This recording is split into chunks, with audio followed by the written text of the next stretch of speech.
Bien, una brevísima introducción.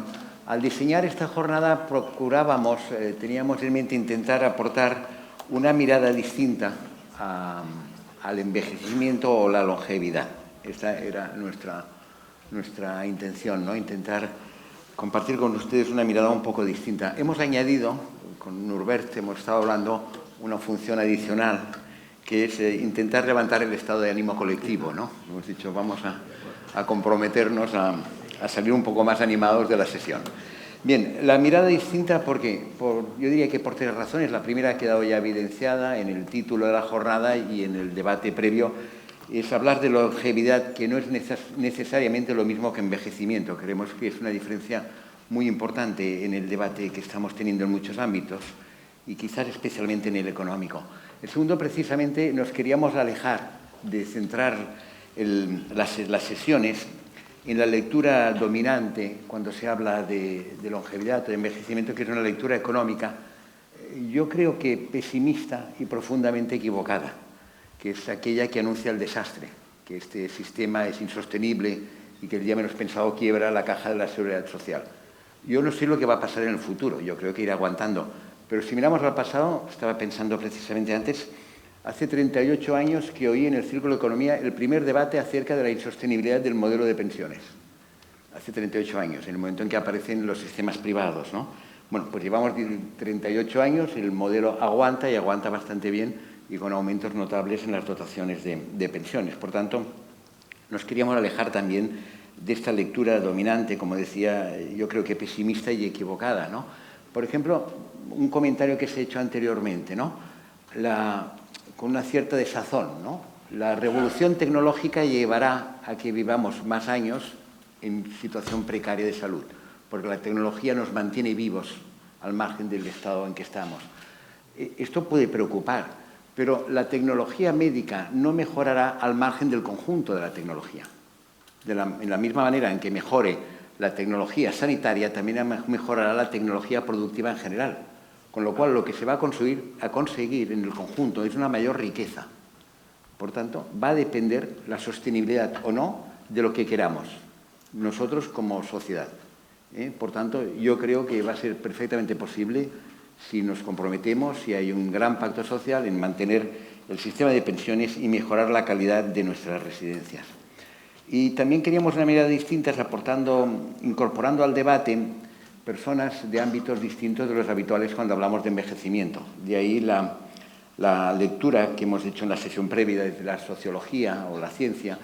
Y en esta en concreto queremos hacerla desde dos ámbitos aún más lejanos cuando se habla de envejecimiento o de longevidad, que es la filosofía y la literatura.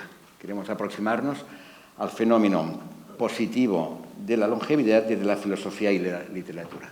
Este es el motivo por el que nos acompaña Chita Rubert, a quien le damos la bienvenida, aunque sea de manera virtual, y Nurbert Vilbeny. Una brevísima presentación de ambos y ya cedo la palabra al amigo Nurbert Vilbeny. Chita Rubert es escritora. El último libro que tienen ustedes en la entrada, por si desean adquirirlo, al igual que los de Nurbert, es Mis días con los Krop. Chita estudió literatura en Barcelona, filosofía y literatura en Warwick, y creo que está en pleno doctorado de literatura comparada en Princeton. Por su parte, Nurbert Vilbeny viene del campo de la filosofía, es filósofo, catedrático de ética de la Universidad de Barcelona. Son varias decenas de libros publicados desde hace ya años. El último, y que tiene mucho que ver con lo que hoy nos ocupa, es un ensayo de Galaxia Gutenberg, La enfermedad del olvido, acerca del Alzheimer. De su trayectoria podría destacar muchos hitos. Quizás me quedo con el premio Josep Pla y el premio Anagrama de ensayo. Yo ya, sin más, cedo la palabra a Nurbert Vilbeny. Pues muchas gracias, Jordi. Gracias también a Josep, organizadores de este evento. Gracias a todas, a todos ustedes por su atención, por adelantado. Un gran saludo para Chita Rubert. Hola. Y mi agradecimiento también a la ciudad. Es imposible llegar aquí y hablar de pueblo, sino que ya a la vista y luego hablando con vosotros se confirma la imagen y la idea de que esto es una ciudad, con una mente verdaderamente ciudadana, como queda hoy demostrado aquí, ¿no? O sea que mi agradecimiento también a su ayuntamiento y, repito, a todos ustedes. Ya ven que el título de esta mesa es Vivir y convivir con el envejecimiento. Déjenme hablar de las tres palabras, hablando del lenguaje, ¿verdad? Envejecimiento. No me queda muy claro ese concepto de envejecimiento. No sé si es un estado, es decir, corresponde a un es, no sé si es un proceso, que correspondería a un está siendo, y mientras tanto tenemos estas palabras que utilizamos que no significan ni mucho menos lo mismo. Envejecer, el verbo, estar viejo, ser un viejo. Rubén Darío, me cuentan, cuando estuvo en Barcelona, dijo, madre mía, qué viejo estoy, ¿no? Hizo esta exclamación, ¿no?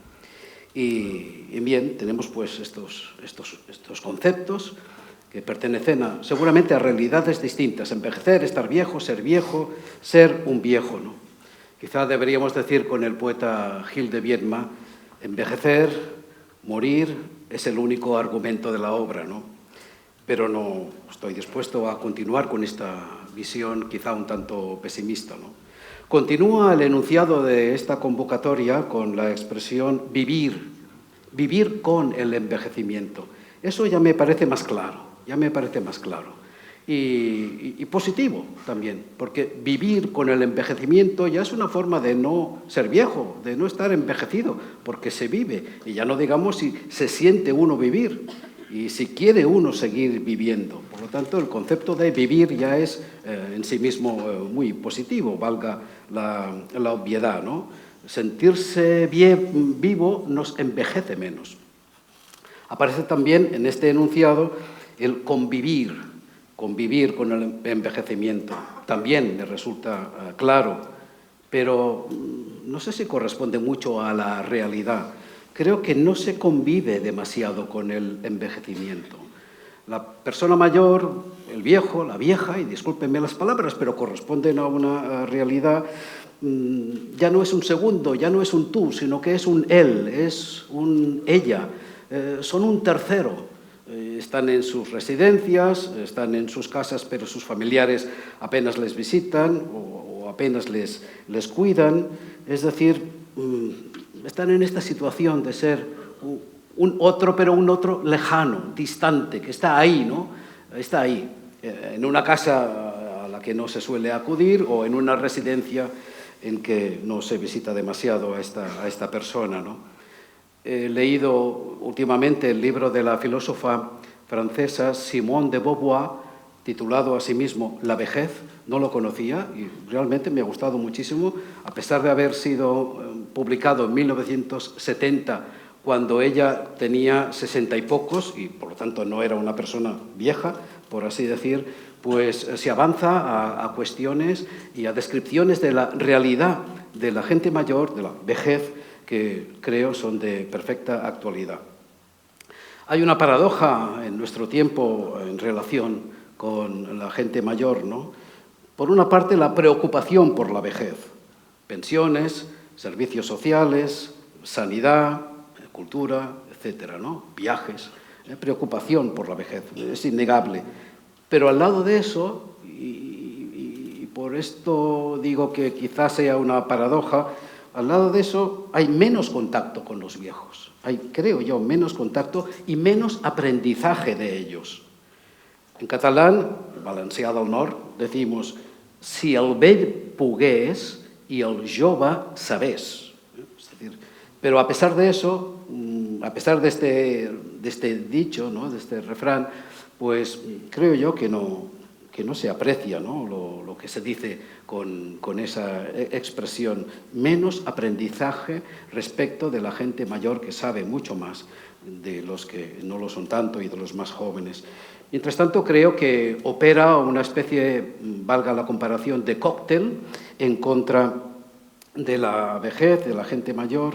Es así como tradicionalmente, hasta hace muy poco, asociábamos la vejez con la enfermedad. Hoy creo que se asocia más la vejez con la soledad. Pero como digo, hay un cóctel en su contra, ¿no?, de la gente mayor. Primero, las estructuras familiares. La estructura familiar es más propicia al aislamiento de la persona mayor, ¿no? Luego, la cultura juvenalista, tomando una palabra del admirado filósofo Aranguren, ¿no? Hablaba del juvenalismo de nuestro tiempo, ¿no? El juvenalismo, que en último término creo yo es el consumismo, pues da mucha más significación, prestigio, presencia a la juventud que a la gente mayor. Y la tercera o el último componente de ese cóctel sería que se observa y se valora la edad del envejecimiento, de la vejez, como la edad del gasto, que el Estado, la sociedad, las familias gastan, pero no invierten, así como con la juventud, con la niñez se invierte. La edad de la vejez es una edad en que se gasta, en que no hay un retorno a todo ello, ¿no? Otra paradoja, creo yo, es que hay más viejos que nunca, pero que resultan como la generación invisible, ¿no? Ahí están, en sus lugares, en sus casas, y cuando no están en sus casas, en las residencias o viajando lejos con el inserso, etc. Pero mientras tanto, no advertimos, ante esa invisibilidad de la gente mayor, no advertimos que la vejez es como una segunda adolescencia, creo yo, es como una segunda adolescencia. Es otra metamorfosis que sucede en la vida de la persona. Un cambio en su cuerpo, un cambio en su mente, en su imagen también, no hace falta hablar de la experiencia del espejo, y un cambio también hacia la posibilidad de nuevas experiencias, de nuevas ilusiones, de nuevos proyectos, y por lo tanto la emergencia de la cuestión de la elección, del tener que escoger, que elegir entre posibilidades distintas de continuar proyectándose, trabajando en otros medios que los anteriores, en otras circunstancias, pero esa ansiedad del tener que elegir en la vejez, porque hay más de una posibilidad que realizar en las ocupaciones, en las preferencias, los gustos, etcétera, pues creo que es algo que se puede describir hoy. No se está nunca preparado para ser viejo. Suerte que la vejez viene poco a poco. Imaginaros que de pronto nos hiciéramos viejos. En cambio, estamos ya avisados, ¿no? Muy pronto a esta llegada de la edad, ¿no? En un documental, el célebre músico de los Rolling Stones, Keith Richards, dice al final de ese documento, dirigiéndose al espectador, dice: no soy viejo, evoluciono. Keith Richards, ¿no? Pues se trata de eso, de una evolución. Vamos evolucionando también en la vida, de jóvenes, de adultos, vamos evolucionando hacia la vejez, con la longevidad, ¿no? El carácter positivo también, sin duda, del concepto de longevidad. Pero es una evolución, seguimos evolucionando. No se ha parado el reloj, la vida no se ha detenido, sino sigue la evolución con otras fuerzas, otros medios, nuevas ilusiones, nuevos proyectos, pero continúa siendo una evolución, ¿no? Como en la adolescencia, creo yo también que la vejez es un rito de paso, hay un ritual, un rito de paso, ¿no?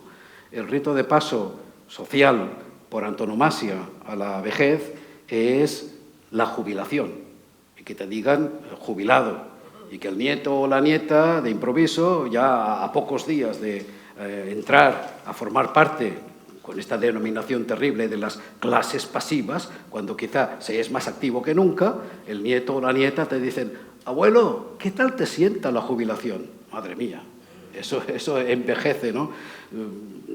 Mejor que no escuchemos, que no oigamos estas palabras, ¿no? Con la jubilación aparece también una nueva paradoja, que es la ambigüedad con la tercera edad. la ambigüedad con la tercera edad. Por una parte, es una edad a la que llamamos edad dorada, edad de la experiencia, de la sabiduría, tercera edad, mayores, ¿no? Gente mayor, ¿no? Edad de la madurez, la edad senior. Hay un deje, creo yo, de paternalismo en esas nomenclaturas. Me parece que son eufemismos, para no decir vejez o longevidad, ¿no? Tercera edad. ¿Qué es la tercera edad? ¿Cuándo hay? ¿Cuándo hubo una segunda o una primera? ¿Es que habrá también una cuarta o una quinta? ¿Por qué tercera, no? En fin, pero nos referimos a la tercera edad. Eso por una parte, el paternalismo, ¿no? Esta falsa, entiendo, positividad, pero al lado de eso los echamos del sistema. Los echamos del sistema productivo. De golpe y porrazo, 65, 70 años, fuera. No me refiero tanto a aquellas que desean la jubilación, ¿no? Pero hay otros muchos que no desean la jubilación, que su oficio, que su actividad profesional les gusta y podrían y quisieran continuar trabajando por mucho más tiempo, ¿no? Pero viene eso, el hacha, por así decir, de la jubilación. Creo yo que la jubilación debería ser voluntaria. Debería ser voluntaria. Toda aquella persona que estuviera todavía en condiciones físicas y psíquicas para prestar sus servicios eficientemente, a pesar de su edad más avanzada, si rinde, si coopera, si aporta a la sociedad, porque no puede seguir trabajando, ¿no? En lugar de llamársele formando parte de las clases pasivas, ¿no? Piensen en la actividad, en la ufanía que nos transmiten personajes, por ejemplo, dentro de la filosofía.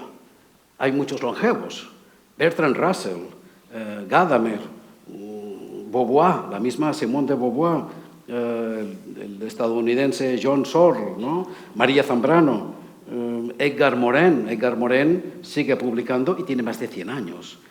Y está lúcido todavía, ¿no? Y que le dure. O pensemos con gente de teatro, con Núria Esper, con Lola Herrera, ¿no? Con Flotats, Josep María Flotats, ¿no? O pintores como Antonio López y otros muchos ejemplos. Alejandro Nieto, del CSIC, ¿no? Alejandro Nieto acaba de publicar a sus 90 años el libro La vida vista a los 90 años, una reciente publicación de esta personalidad académica y científica, Alejandro Nieto, ¿no? Hablamos también de la senilidad, palabra que no ha aparecido hasta ahora, ¿no? Pero la senilidad, ¿no? La senilitas de la antigua Roma se concedía o se reconocía no solo a determinadas personas por sus muchos años, sino también y especialmente por la relevancia social o política de estas personas, por los cargos que ocupaban, especialmente los cargos públicos. Es decir, la senilidad en la antigua Roma se asociaba sobre todo con una condición social superior, que ahora la podemos y la debemos juzgar como elitista, sin duda, pero era una condición ante todo social. Es decir, era la esfera pública, la república o la monarquía, la que definía la condición de senil o la edad de la senilidad. Hoy también es la esfera pública, es el Estado, es la sociedad, los organismos públicos, los que definen la senilidad, definen la vejez, a partir de la fecha de la jubilación, ¿no? La sanidad pública, la salud, en fin, otras instituciones y organismos pues, del Estado y de la sociedad que en su conjunto públicamente definen a una determinada edad de gente con años que pertenecen ya a la vejez, ¿no? Pero se cuenta también, o deberíamos contar, con otros elementos que ya no son tan públicos, tan estatales, tan institucionales, para definir la vejez, ¿no? Contamos con nuevos elementos, no tan visibles como los públicos, ¿no? Para empezar, la familia y el entorno social. La familia y el entorno social son quienes, junto con el Estado, en primer lugar, nos dicen si somos o no somos viejos todavía, ¿no? Es decir, ser viejo es un juicio ajeno, son los otros. Entidades públicas, el Estado o personas particulares, las familias, las que nos dicen si somos viejos o no somos viejos, ¿no? Es decir, ser viejo es un juicio ajeno, que al final la persona vieja acaba resignadamente, por institución, por convención, atribuyéndose a sí misma. Ya estoy viejo, ¿no? Ya soy una persona mayor, soy una persona vieja, pero porque oye decirlo sobre todo a su alrededor, ¿no? Se define la vejez como en la antigua Roma la senilidad a través de estas circunstancias públicas privadas. Y luego hay otro elemento no tan visible, igualmente no tan visible como lo público, para definir la vejez, y es lo que uno piensa de sí mismo. Lo que uno piensa de sí mismo. Vuelvo a decir que la vejez entiendo que es un juicio de valor. Y si uno se piensa como viejo, es que ya es viejo. Entonces, mejor no pensarse como viejo si uno no quiere ser viejo, ¿no?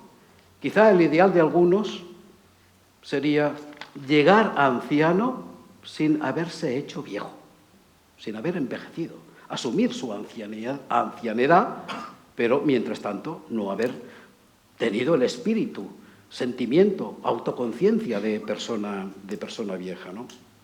Yo creo que no es incompatible saber que se tienen muchos años, y sentirse, a su vez, con ánimos y con proyectos.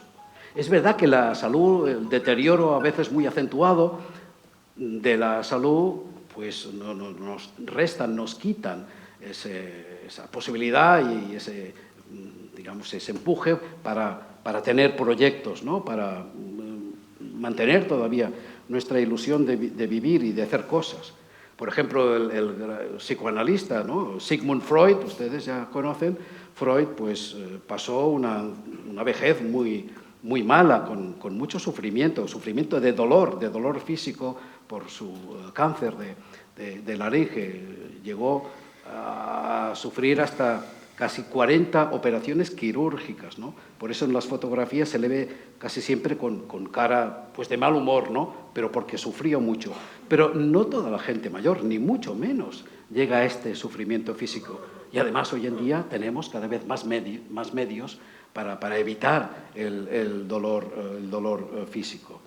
En contrapartida, para poner otro ejemplo histórico, si me permiten, el personaje en Francia, siglo XIX, todos saben, de Victor Hugo, ¿no? Tanto más importante que el presidente de la República, el personaje público por antonomasia, la gran celebridad de Victor Hugo. Victor Hugo llega a hablarles a sus colegas en una reunión, no sé si era en la academia, les dice: señores, tengo 74 años y empiezo mi carrera. ¿Por qué no? ¿Por qué no entender? ¿Por qué no aceptar esa mentalidad? Por cierto, Victor Hugo escribió el libro El arte de ser abuelo. No lo he leído, pero me imagino que ha de ser bastante interesante, ¿no? El arte de ser abuelo, ¿no? Freud, en cambio, dijo, al final de su vida, dijo: en el fondo todo me resulta indiferente. Bueno, ojalá que nunca se tuviera la ocasión ni la necesidad de hablar de esta manera, pero ya ven ese contraste, ¿no? El desgaste en el envejecimiento y en la longevidad, el desgaste es algo inexorable. Desgaste físico, desgaste mental, sexual, pero aún se tienen capacidades, y se tienen muchas capacidades, ¿no? La vejez puede llegar a ser hasta incluso la mejor estación de la vida, si nos hemos liberado de aquello que no nos gustaba, que nos oprimía, que no nos dejaba hablar, etc. ¿Por qué no concebir, ojalá que lo podamos pensar y practicar así, ya que estamos en primavera, ¿por qué no concebir la vejez como una primavera de la vida, como la mejor estación del año? Que ya estamos más libres, ya somos nosotros mismos, ya se nos deja hacer, ¿no? ¿Por qué no concebir esa mejor estación del año cuando se tienen años con madurez, con una base de salud, desde luego, con ese encontrarse bien. Una vez me dijo un médico, oye, mira, el mejor síntoma de estar bien de salud es que tú puedes decir, me encuentro bien. En catalán, em trobo bé, ¿no? Ese me encuentro bien, em trobo bé, aunque uno tenga sus achaques y sus cosas, pues ya es una buena señal de que no se está tan mal de salud, ¿no? Por eso digo que la vejez puede ser la mejor estación del año. ¿Por qué? Porque la vejez nos permite hacer lo que se quiere, hacer dentro de nuestros límites. Claro, cada edad tiene límites y no se puede hacer todo lo que se quiera, pero se puede en la vejez, quizá más que en etapas anteriores, hacer lo que uno quiera, ¿no? La novelista, editora Esther Tusquets, en una entrevista hace unos años, dijo, sí, soy mayor, ya estoy dispuesta a hacer locuras, pero no tonterías. Porque estaba dispuesta a hacer locuras, pero no tonterías, ¿no? La vejez es también una edad en la que se puede decir lo que se piensa. Eso es una gran libertad, eso es muy apreciable, ¿eh? Poder decir lo que se piensa y no cortarse, porque tienes al jefe, porque tienes un compromiso, etcétera, decir lo que se piensa. Luego es una edad también en que, por lo general, puedes elegir con quién quieres estar. Puedes elegir con quién quieres estar. Hay menos compromisos en este sentido. Es una edad igualmente en que ya no nos importa depender del juicio de los demás. Tanto me da la opinión del otro. He aprendido a ser más libre, más sujeto, más sujeta a mí misma y no dependo del juicio de los otros. Todo eso nos da la experiencia de los años, la acumulación de años con su experiencia al llegar la jubilación y la vejez, pues creo que nos permite soltar amarras y ser quizá más nosotros mismos, ¿no? Y ya no digamos si tenemos capacidades para ser operativos, para sentirnos útiles, ¿no? Si tenemos más capacidades psíquicas y físicas, sociales, pues puede ser una edad que nos brinde unas oportunidades hasta entonces poco imaginadas, ¿no? Cicerón, el gran escritor, ¿no?, de la Roma antigua, República, Cicerón en su libro de la vejez, de Senectute, dice que en la senectud, en la vejez, uno no tiene por qué encontrarse infeliz, no tiene que ser infeliz si la vejez le encuentra, dice, le cito a este gran escritor, sudando y trabajando constantemente. Sudando y trabajando constantemente. Por eso lo que hayamos hecho en la vida anterior, con nuestro oficio, nuestra profesión, nuestras aficiones, nuestra actividad solidaria, ayudar a los demás, etcétera, ¿no? Hay tantas actividades que se pueden, o que se han hecho anteriormente, que si se saben prolongar, desde luego en otras circunstancias, en otra condición, ¿no?, laboral, económica, etcétera, en la vejez, pues como Cicerón nos pueden seguir motivando en nuestro ímpetu para continuar pues activos y deseando la felicidad, ¿no? La vejez es también una edad, creo, en que se saborea el paso del tiempo. Se saborea el paso, con aburrimiento o sin aburrimiento, pero en que se saborea el paso del tiempo. Y puede haber más calidad a la hora de sentir y de valorar el tiempo, más calidad. Quizá hay menos cantidad, seguro, hay menos cantidad de tiempo, menos previsión de tiempo por delante, pero también más oportunidad para esa menor cantidad transformarla en mayor calidad, transformarla en saber más lo que nos interesa, lo que nos agrada, en qué queremos ocuparnos, ¿no?, cómo distraernos, etcétera, ¿no? El senador y, desde luego, escritor y editor Carlos Barral escribió sus memorias, muy recomendables, muy bien escritas, por otra parte. Carlos Barral, el primer volumen, Años de penitencia, de sus memorias, pero el final de la trilogía de sus memorias, Carlos Barral, se titula esa obra Cuando las horas veloces. Es una cita de un verso de Horacio, cuando las horas veloces, ¿no?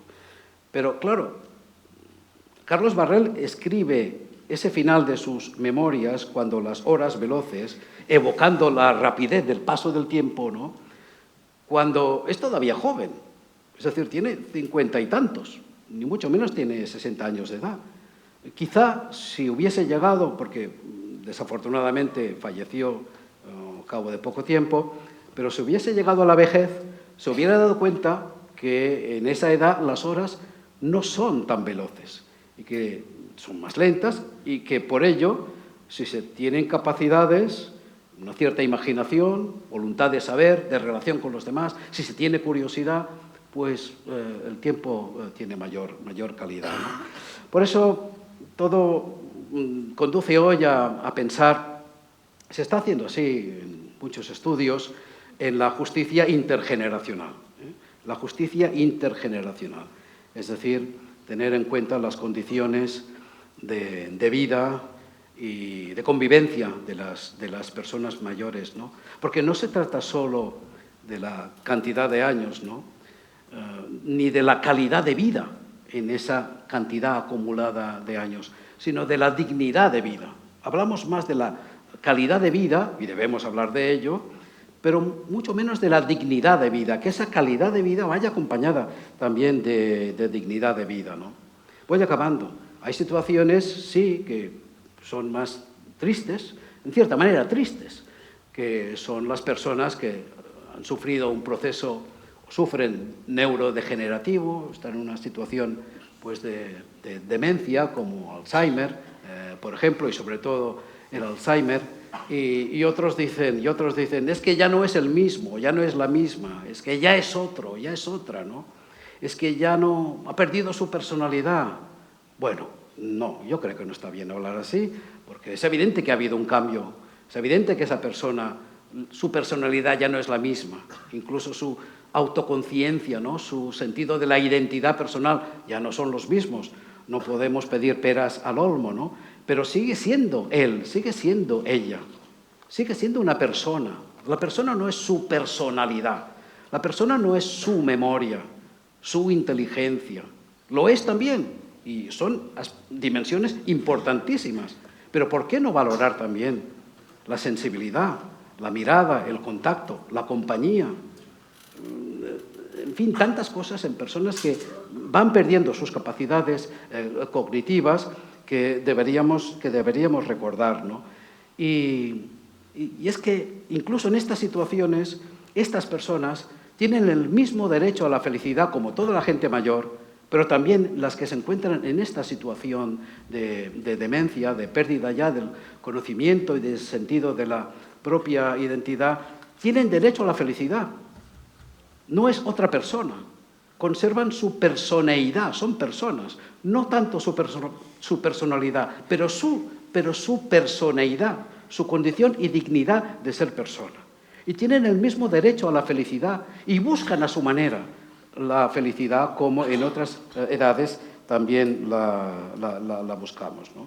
Por eso creo que debemos pensar más en quienes son más jóvenes, los adultos, todavía que no han entrado en la etapa de la longevidad, ¿no?, y de la vejez, porque se va asumiendo por parte de estas personas más jóvenes una identidad que es la identidad de la otra persona que se ha hecho mayor y va perdiendo su conocimiento, su propio sentido de la identidad, y que el más joven, el que le cuida, generalmente es la esposa, la hermana, la hija, las que se prestan más, ¿no?, a ayudar a esta persona en dicha situación, o los cuidadores, un gran homenaje a cuidadores y cuidadoras. Estas personas tienen que recordar quién es la otra persona que se encuentra en este proceso de reducción de sus capacidades. Tiene que asumir de alguna manera, como de forma vicaria, la personalidad de quien ya no puede decir yo soy este, yo quiero eso, yo quiero lo otro. Hay una gran responsabilidad que sobre todo empieza con la sensibilidad con la sensibilidad del cuidador, del familiar, que tiene que recordar a terceros quién es esta persona que ahora ya no puede hablar por sí misma, que ya no puede decir su nombre apenas ni recordar el nombre de los demás, para recordar a todos que esa persona fue quien fue y que sigue siendo la misma persona a pesar de sus cambios, ¿no? El último libro de Fernando Savater, y acabo ahora sí, discúlpenme, el último libro de este filósofo, Fernando Savater, que es Carne gobernada, ¿no? Dice, entre otras páginas, creo yo, muy entrañables, dedicadas a la amistad, a la familia, incluso también a las ocupaciones de su edad ya de persona, vamos a decir, mayor, pero dice, la vejez es una humillación. La vejez es, pues no estoy de acuerdo. No creo que la vejez sea una humillación. Ya no estamos en condiciones, ni la propia persona afectada, por así decir, ni las demás personas, cuidadores, familia, sociedad, instituciones, para considerar que la vejez es una humillación. Antes incluso se dijo, la vejez es una enfermedad, Chateaubriand, ¿no? O la vejez es un naufragio, ¿no?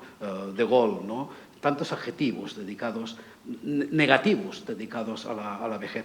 Pero ya no está justificada esta adjetivación, esta atribución de cualidades negativas a la persona mayor, incluso a esta persona mayor que ya prácticamente ha perdido el sentido de su propia identidad. Acabo, pues, intentando lanzar este mensaje, no sé si de optimismo, pero sí de que pensemos que la longevidad nos da la ocasión. Si reunimos un mínimo de condiciones psíquicas y físicas y un entorno social más o menos aceptable para que coincida con una primavera del año. Muchas gracias.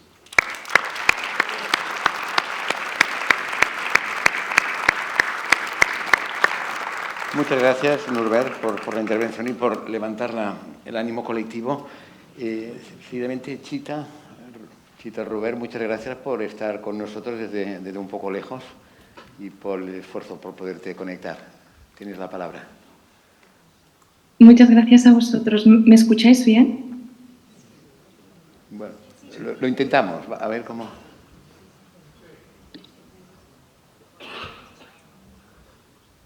¿Me puedo sacar los auriculares? Sí. Pensaba que me escucharíais mejor así, pero si no me los saco y hablo directamente con el ordenador. ¿Se entiende? Se entiende bien, se entiende bien.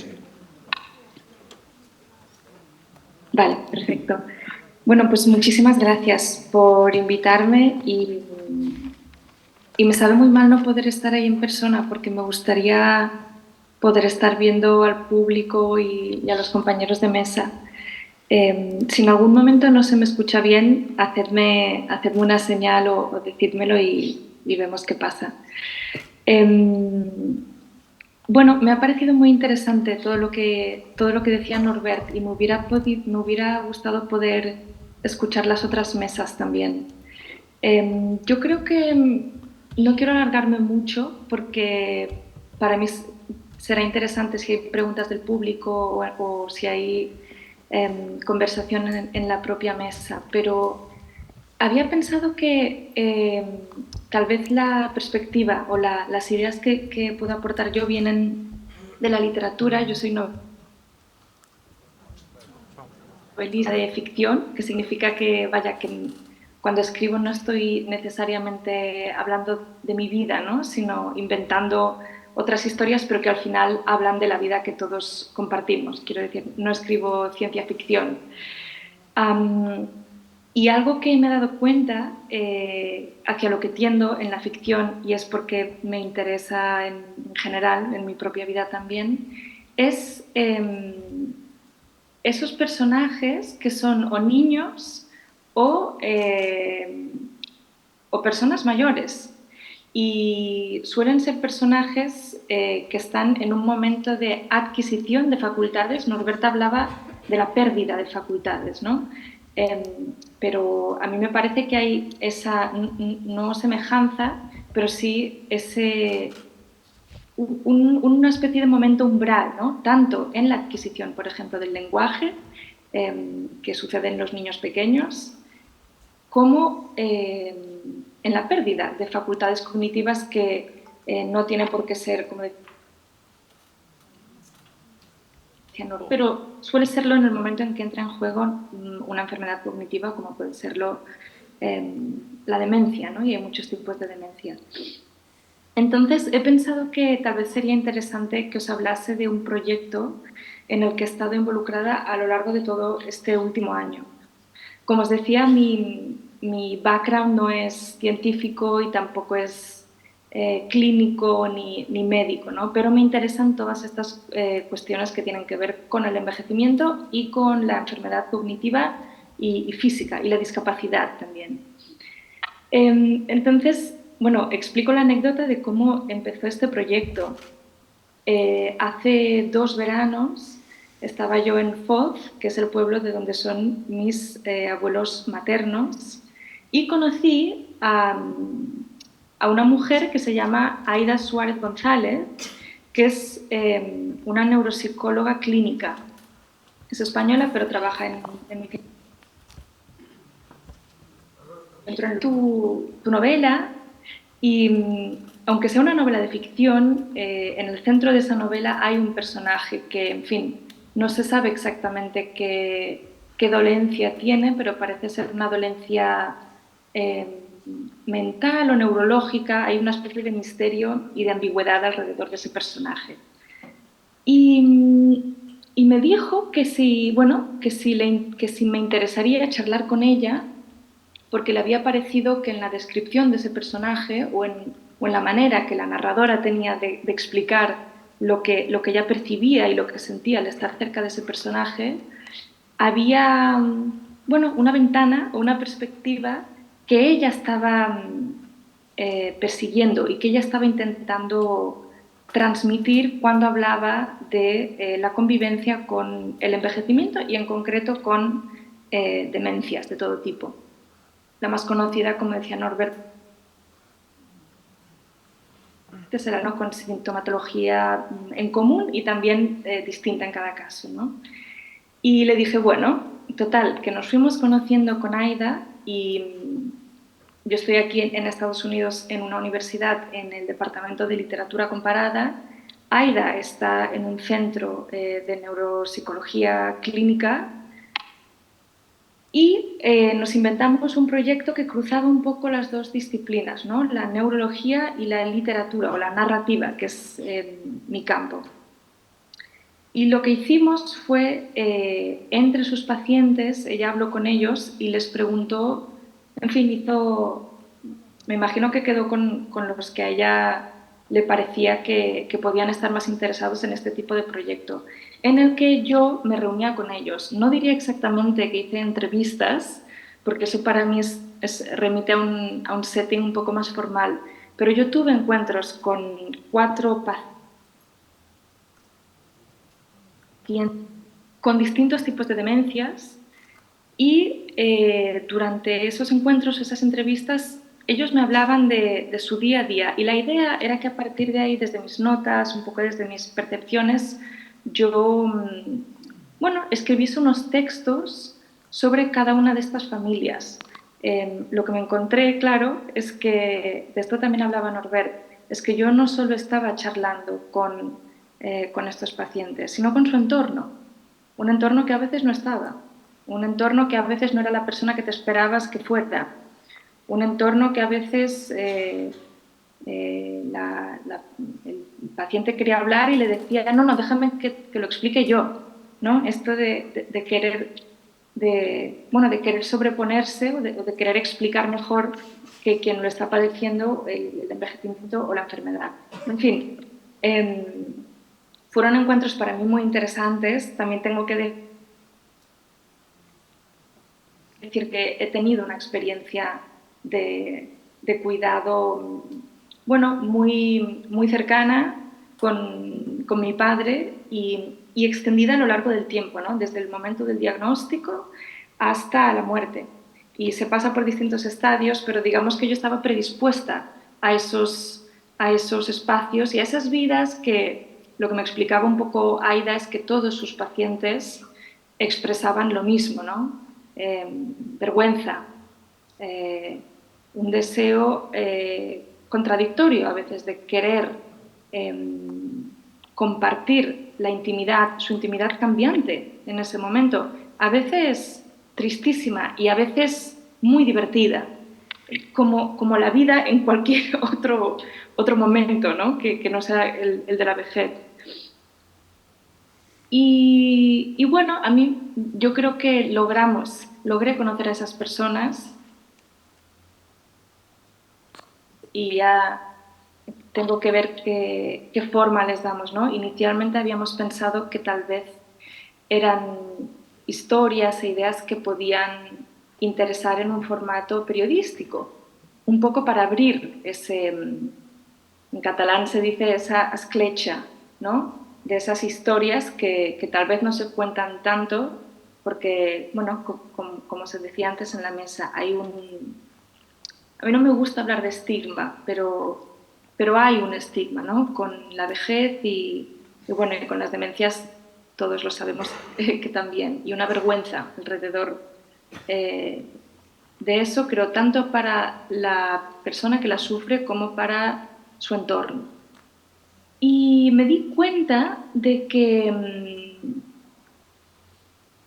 bueno, de que incluso en la prensa no es un tema para el que estemos tan preparados, ¿no? La prensa, los periódicos,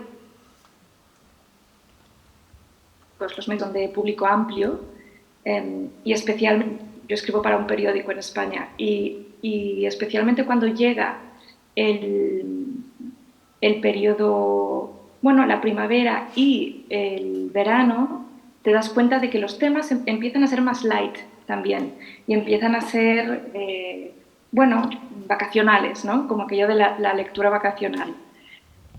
Y claro, sobre todo en esa época yo me daba la impresión de que los periódicos no estaban tan receptivos a estas cuestiones. Yo recuerdo que propuse una vez, no en el periódico para el que escribo, sino para otro, me propusieron escribir un tema, que es un texto largo, en agosto.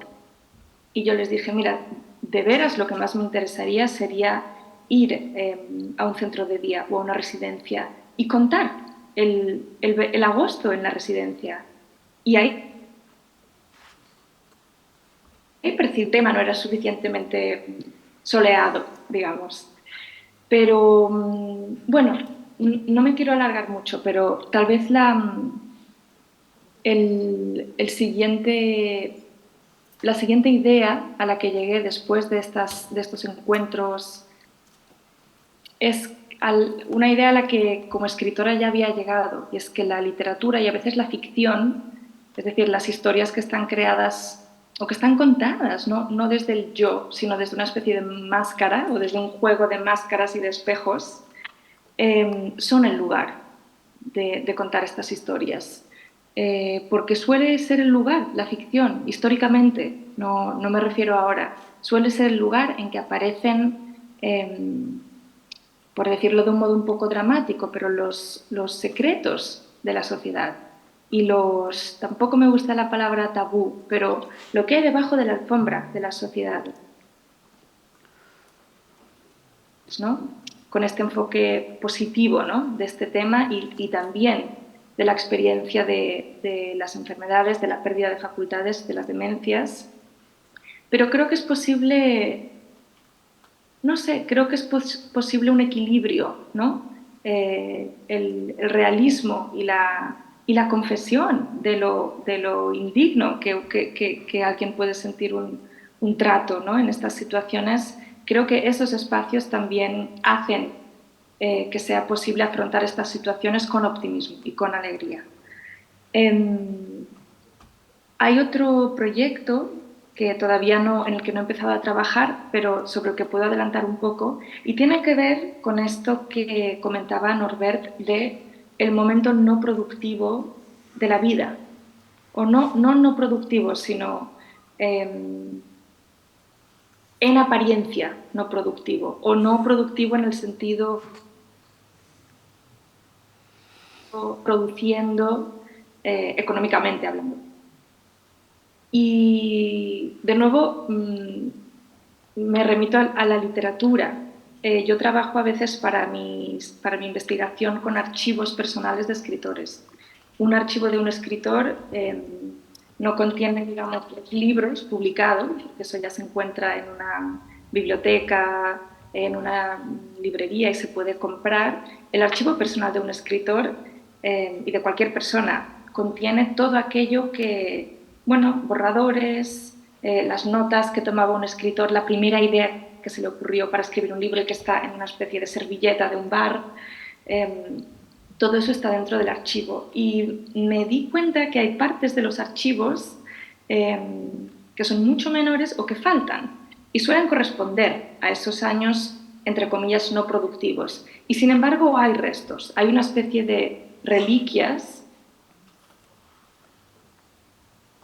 en ser intentos, suelen ser esbozos de obras empezadas, de ideas, y pensé que sería muy interesante. Yo trabajo sobre todo con literatura latinoamericana y me di cuenta de que había varios autores, algunos de ellos muy conocidos, como Gabriel García Márquez o Silvina Ocampo, una de mis escritoras argentinas preferidas, que al final de su vida, bueno, padecieron demencia, ¿no? Y es interesante ver el tipo de producción que hay durante esos años y el tipo ¿cuál es el producto material de una vida que parece que termina cuando el escritor deja de producir, ¿no? El escritor, yo creo que también hablando en primera persona, es alguien que casi la noción de su propia identidad en conversación con los otros, ¿no? Al publicar, tú estableces una especie de conversación con tus lectores, ¿no? ¿Qué pasa cuando, como sucede con algunas demencias, se pierde la facultad lingüística, lo que llamamos afasia, ¿no? ¿Qué pasa cuando perdemos la capacidad motora de poder sujetar el bolígrafo, que es la herramienta, ¿no? Como el carpintero tiene sus herramientas. En fin, me parecen huecos, ¿no? O ausencias interesantes en esos archivos que se deberían investigar porque también pertenecen a la vida. Y, en fin, tenía otras cosas que se me ocurrían, pero creo que tal vez es buen momento para iniciar la conversación. No sé qué pensáis. Muy bien. Muchísimas gracias, Chita, pues.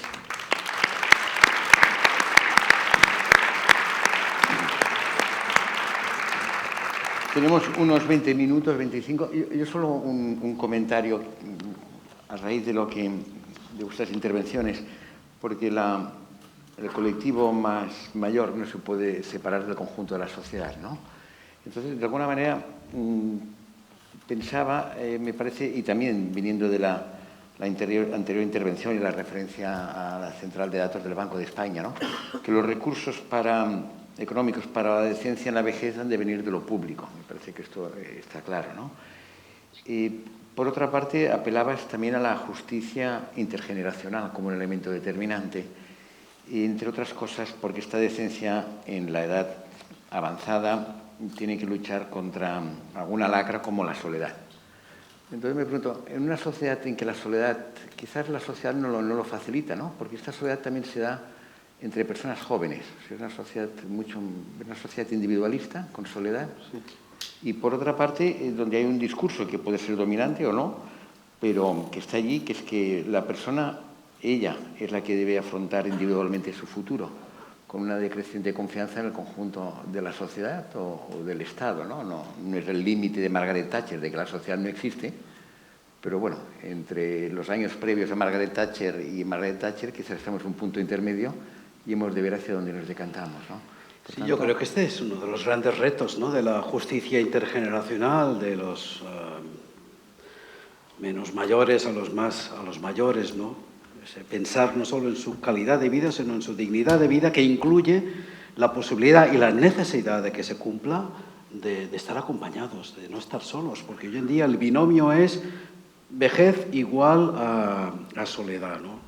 vejez igual, eso no es admisible, ¿no? No es admisible.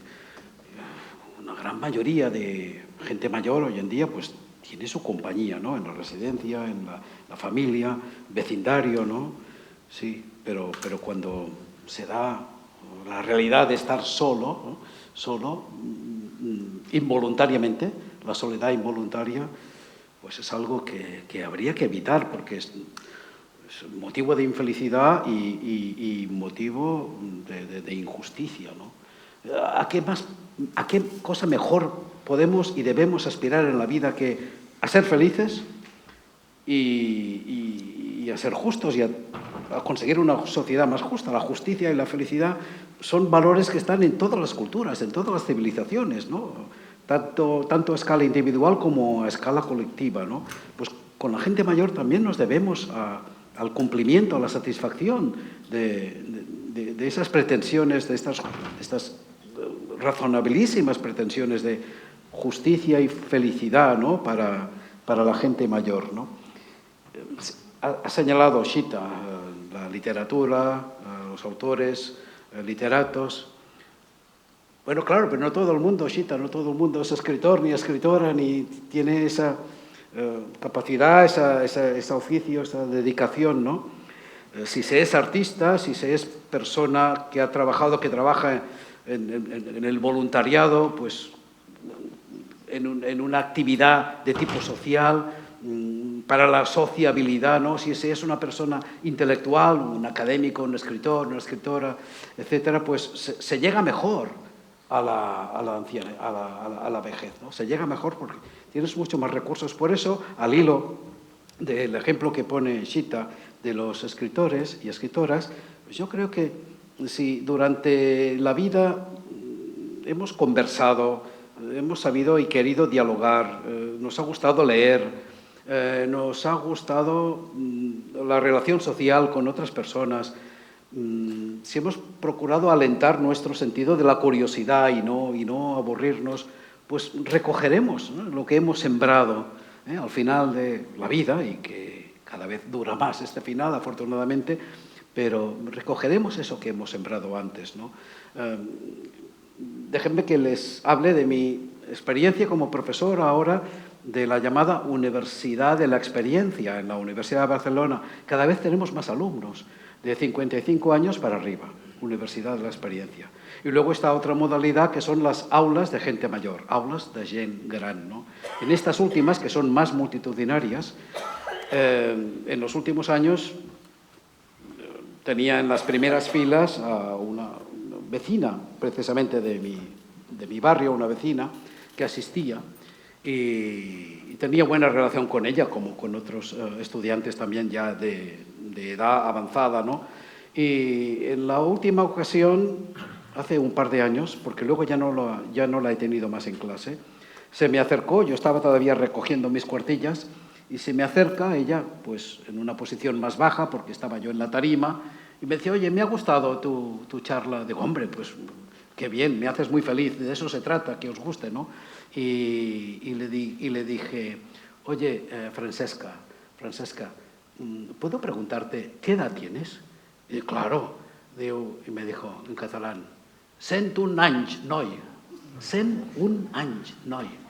Bueno, yo quedé patidifuso. 101 años, se desplazaba, yo la llevaba en taxi hasta la universidad, tomaba sus apuntes. Al cabo de un año, es decir, el año pasado, ya habíamos pasado el COVID, me la encuentro en la plaza de mi barrio, en la plaza de mi barrio. Me la encuentro sentada en un banco con el cesto de la compra, o sea, sus 102 años, con el carrito, sola, sentada allí. Digo: Francesca, ¿qué fas aquí? Dice: no, yo estoy esperando para ir al súper, lo que pasa es que me he cansado un poco y me siento. Y hablamos un poco, conversamos. Y le dije: Francesca, ¿todavía lees? Porque sabía que le gustaba mucho la lectura. Francesca, ¿todavía lees? Y me dijo: si no leo, me muero. Si no leo, me muero. 102 años, nada menos. Por eso, la persona que ha tenido la ocasión de desplegar su curiosidad en materia artística, literaria, social,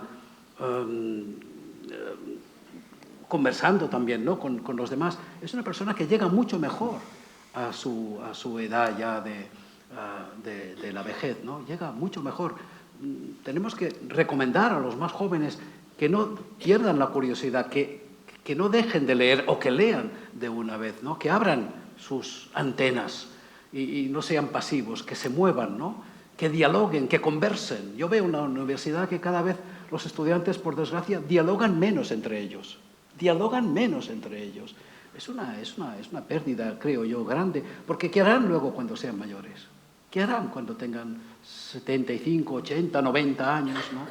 Si no les ha gustado leer, si no les ha gustado conversar, si no les ha interesado la pintura, ir a museos, etcétera, ¿qué harán? Es decir, que cuanto más activa sea nuestra vida de jóvenes, ¿no? En la juventud y en la vida adulta, pues más activa también será nuestra vida como personas mayores. Chita, o... Yo creo que la cuestión de la de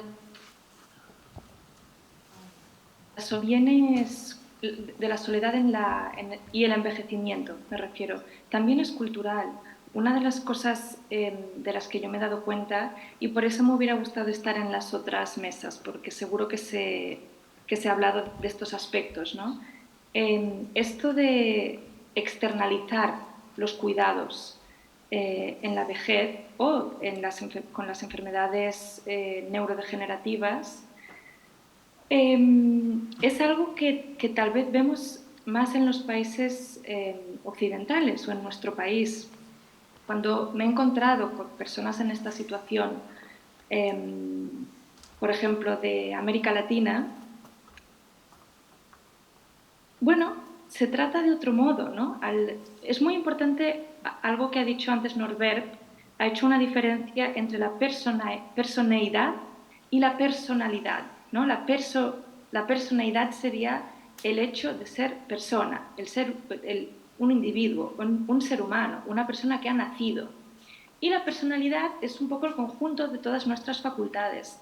Entonces, estoy de acuerdo con todo esto que comentaba Norbert, ¿no? Que hay que desarrollar todas estas facultades, digamos, cognitivo-intelectuales, sociales, artísticas, pero ¿qué pasa en el momento en que es que no se puede o no funciona, ¿no?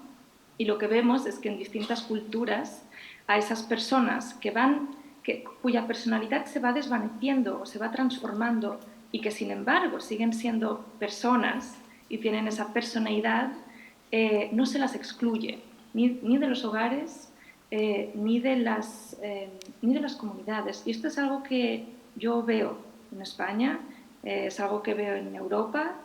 Y por poneros el ejemplo, una de las familias con las que hablé eran de un pueblito de Argentina, un pueblo muy pequeño. La abuela de esta familia era la que tenía demencia. No era una mujer tan mayor. Sí sola, de alimentarse por sí sola,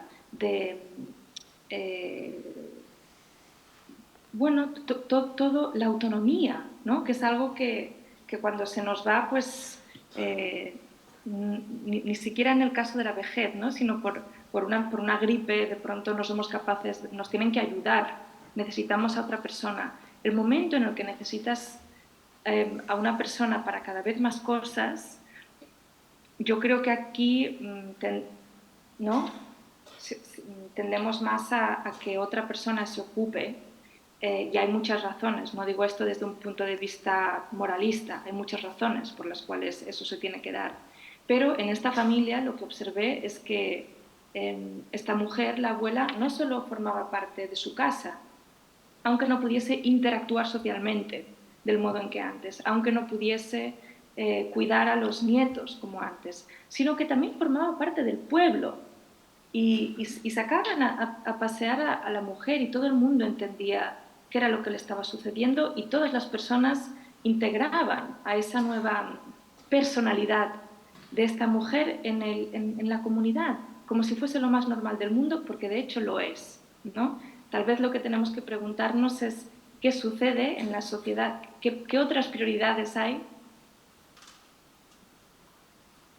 En estos casos no integramos y no incluimos a estas personas. Muchas gracias. Muy bien. intervenciones, por favor. Disponemos de Hay una paradoja, si me permites, Jordi. Así voy haciendo tiempo, ¿no? Una paradoja, y es que todo el mundo quiere llegar a viejo. Todos queremos llegar a viejos, ¿verdad? Aunque no nos sintamos, ¿no? Pero luego cuando llegamos nos quejamos. Bueno, eso es una contradicción, ¿no? Nos quejamos. Bueno, no habría que quejarse, ¿no? Pero es muy importante ese prepararse antes en la vida para cuando se es ya mayor tener más recursos, ¿no? Más dedicaciones, más motivos para sentirse vivo, acompañado, activo, no sentirse inútil. Antes se ha hablado de que es la edad de, o sería la edad para algunos de dar siempre las gracias, sentirse inútil, decir ya no valgo para nada. Ojalá que eso no se tuviera que decir nunca, ¿no? Porque sí que se vale para conversar, para hablar con el otro, para establecer complicidades con los más jóvenes, con tu cuidador. Sí que se vale, se sigue valiendo hasta el final, incluso en situaciones minoritarias, ¿no? De un porcentaje muy menor de la población, pero en situaciones como el Alzheimer, ¿no? Hoy mismo una persona que está aquí, me imagino no la veo ahora mismo en el público, me ha dicho que falleció su madre a los 80 y tantos, 80 y bastantes más, de Alzheimer, ¿no? De Alzheimer, y que esta persona le preguntó a su madre cuando ya tenía el Alzheimer muy avanzado, su propia madre. Dice, ¿tú sabes quién soy? ¿Sabes quién soy yo? Y la madre le responde, a ver si lo digo bien, si está por aquí. ¿Sabes quién soy? Dice, no sé quién eres, pero sé que me quieres mucho y yo te quiero mucho. Bueno, esto es fantástico. Ya está todo dicho. Fantástico. Bueno, esa persona conserva todavía su memoria, tiene sensibilidad. Si te dicen eso, te hace, dentro, de la preocupación de su estado, pues te hace feliz, ¿no? Es decir, oye, pues ha valido la pena, ¿no? Que continúe, ¿no? En este esfuerzo, medicándose, hablando, etcétera. Para el Alzheimer es muy recomendable la sociabilidad, es decir, el diálogo, que la persona no pierda el contacto con los demás, ¿no? Pero no quisiera limitarme a esa situación, ¿no? del Alzheimer, ¿no? Cada vez, afortunadamente, vivimos más años. Por término medio, en España, la esperanza de vida 86 años, si no me equivoco, corregidme, para los varones 81, pero también cada vez más se llega a los 90, más de los 90. Mi propia madre, discúlpenme la alusión, cumplirá 98 años, y estuve con ella cuidándola esta Semana Santa y conversaba con ella. Tiene algunos deslices de memoria, confunde nombres, pero te pregunta por los tuyos, incluso me preguntaba por la política también, sigue los informativos, es decir, está a su modo activa, ¿no? Ella misma se hace la cama ella misma, a esa edad, cocina todavía algo. En fin, yo la veo perfectamente operativa y sobre todo presente como persona. Te reconoce, hablas con ella, te pregunta, habla con sus vecinos, sale a la calle con el caminador, con el andador ese, el taca-taca que dicen, pues sale y camina y va al restaurante, come con apetito en el restaurante, eso sí. Es decir que, y toda su vida trabajando, ¿no? Hasta que ya se apartó, ¿no? del trabajo. Bueno, pues me felicito de tener una madre así, como muchos de ustedes tendrán también a sus familiares en esta afortunada condición, ¿no? Pero es que, y acabo, sobre todo al hablar hoy, Chita, también, y Jordi, de esa edad, de la edad de la vejez, del llamado envejecimiento, yo como aprendiz de filósofo, es que me encuentro algo aturdido porque no sé qué es la vejez.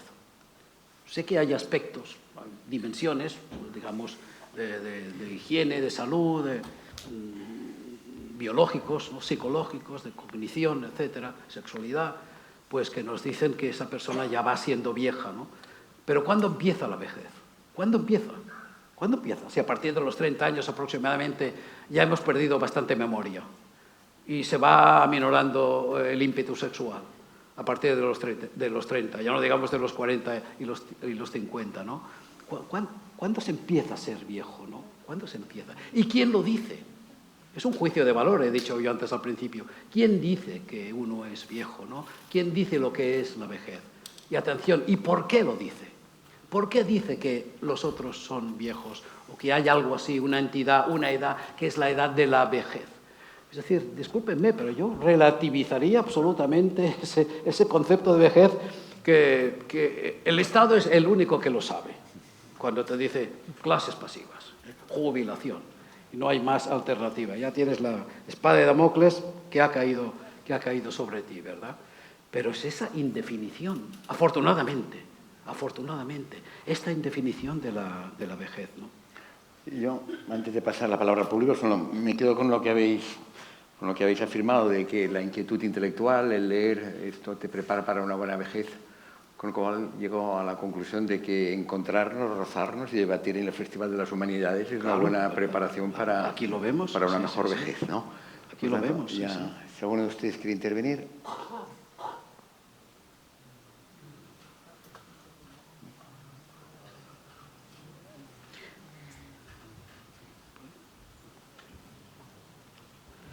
No hagamos como ese frontispicio que está en el Museo de México, en el Museo de Antropología de México, que hay grabado en la piedra, ¿no? En la piedra unas palabras que dicen: hay tanto que explicar que no sé por dónde empezar, ¿no? Pues con la vejez pasa lo mismo, ¿no? Hay tanto que hablar que no sabes por dónde empezar. Por favor. Sí que es importante dejar matizado, para mí, dos temas importantes. Es cierto que el tema de la falta de economía, de la falta de presupuesto, de no poder realizarlo, lo vivimos todos los días. Estamos sentados aquí, nosotros somos profesionales, algunos de la residencia, pero no poder hacer las cosas, no poder invertir, no poder dar una determinada calidad de vida, no es lo peor. Y francamente es importante también. Lo peor es otra cosa. Yo estoy oyendo a todo el mundo y cosas muy sesudas y muy interesantes, pero todo el mundo dice la institución, la residencia, la institución. No. La residencia está formada por todos nosotros que estamos en la sociedad. Cuando alguien va a la residencia, somos cada uno de nosotros que estamos haciendo una función y después fuera tenemos una vida. Quiere decirse, la institución no es quien maltrata, quien hace. No hay nada peor que cuando alguien viene puntualmente de visita y se ve en su cara el miedo a enfrentarse con la vejez, el miedo a enfrentarse con esa penuria que supone ver a su familiar cada vez más decrépito. El miedo de la persona que cuando entra en una residencia y ficha no se convierte en un tirano que exige que alguien pinte. Eso es lo de menos. Lo de menos es mirar a una persona, arreglarla todos los días, como yo veo que viene parte de mi equipo, y sentir miedo de que a ti no te pase lo mismo. O decir si le estaría haciendo daño, si no me puedo comunicar con él o con ella. Si ha perdido parte de su integridad como ser humano. Eso es lo importante. Lo más importante y lo más duro no es que los demás no sepan quién eres. Lo más duro es que tú dejes de saber quién eres. El otro día, en la biblioteca de la residencia, una de las residentes que tiene Alzheimer, de repente, estaba yo con mi compañera que tengo al lado, que es la doctora de la residencia, y de repente hizo uno de sus, creo que le llamas un clic, ¿no? Bien, esta señora que tiene Alzheimer, de repente recuerda quién es y vuelve a ser la misma y no sabemos por qué. Otro día a mí me dijo, tú eres Eva y yo sé quién soy, y a mí me dejó perpleja. Eso es en lo que deberíamos de trabajar. Y no entrar en una residencia y que sea un gueto de Varsovia y que las familias solo vengan puntualmente a visitarnos y a visitarlos a ellos. Debemos de integrar las residencias y las instituciones en la población. No tener miedo de la vejez, no tener miedo a morir, porque eso es lo importante. Lo que tenemos que ser es dignos. Y además, aparte, meter toda la inversión y todo lo que nos decimos. Yo les puedo decir que a lo mejor algún día se aburren, pero se aburren de perder quién son, quiénes fueron y no es una visita puntual. Es como decía Sita, integrar a esa persona que vuelve a ser una persona distinta dentro de la sociedad. Gracias. Muy bien. ¿Alguna intervención más o pasaríamos a una ronda final de los ponentes? Pues no. No, Sita, creo que es Sita. por alusiones. Sí. Bueno, me gustaría sobre todo agradecer la intervención porque creo que era muy necesaria, no solo en nuestra mesa, sino en general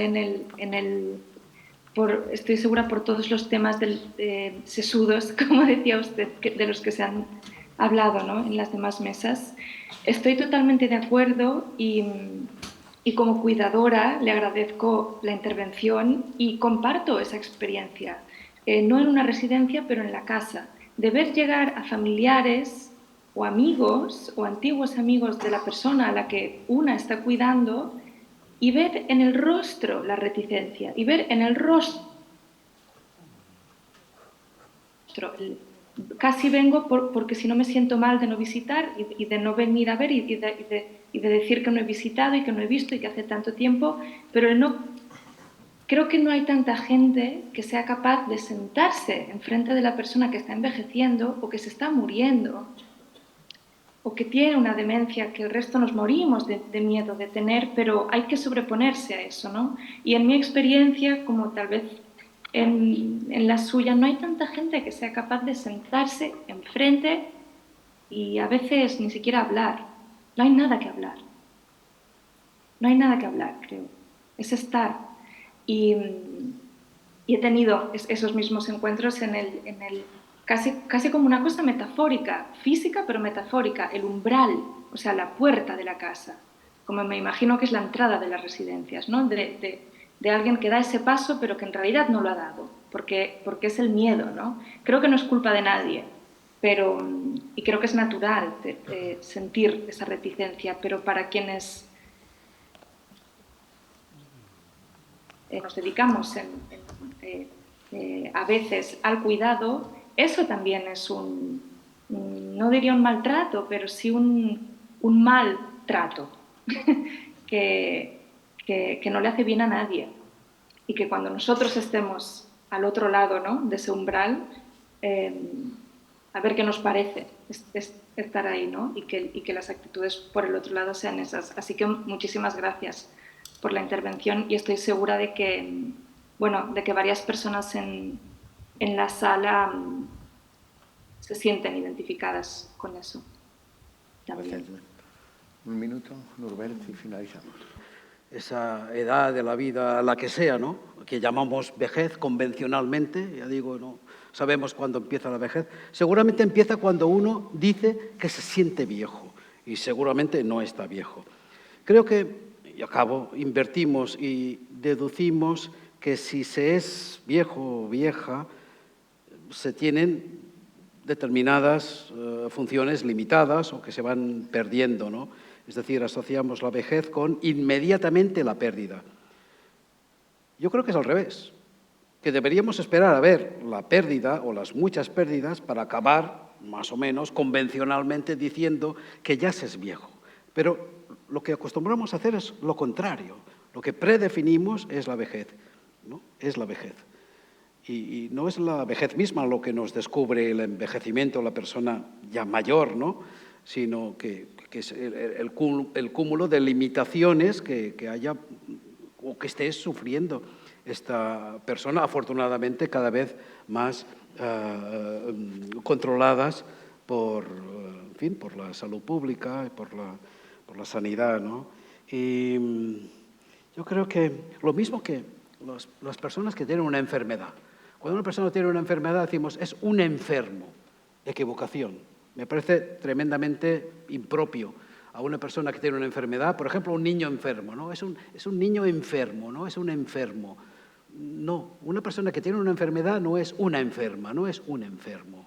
Pues lo mismo, una persona que manifiesta síntomas, signos, señales, incontrovertibles, indiscutibles, de ser ya una persona de muchos años, que está ya en lo que decimos convencionalmente la vejez, no es un viejo, no es una vieja. No hay que identificar la vejez con ser viejo, lo mismo que el tener una enfermedad con estar enfermo. Relativicemos, anulemos estas etiquetas de ser viejo, ser un enfermo, etcétera, ¿no? Muy bien, pues les parece, damos por finalizada la sesión y la edición de primavera del festival. Nos emplazamos en este mismo espacio el próximo mes de octubre. Muchas gracias.